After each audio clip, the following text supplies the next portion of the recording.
মাছ ভাপে হচ্ছে, গরম জলে কড়াইতে বসিয়ে দিয়েছি। এদিকে নিয়েছি কাজুলি মাছ, টমেটো কুচি, পেঁয়াজ কুচি, আর দিয়ে নিচ্ছি 4 ফালটা করে চিড়ে চিড়ে কাঁচা লঙ্কা।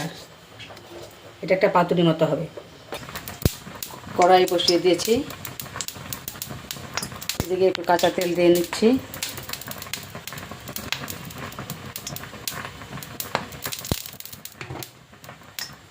ফোড়নে দেব শুকনো মরিচ,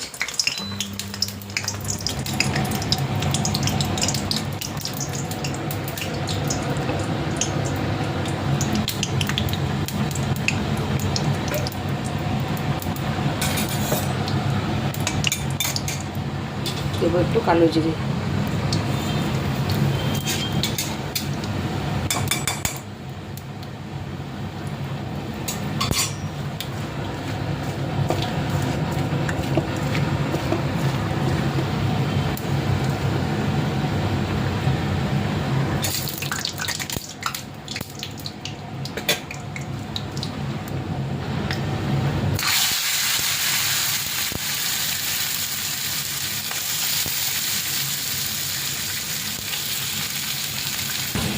সামান্য পরিমাণে জিরে গুঁড়ো দিয়ে দেবো।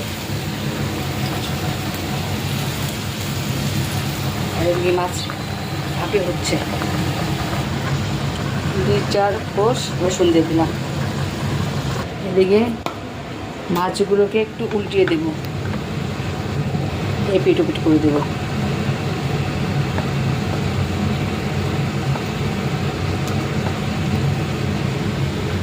দিয়ে আর কিছুক্ষণের জন্য বসাবো।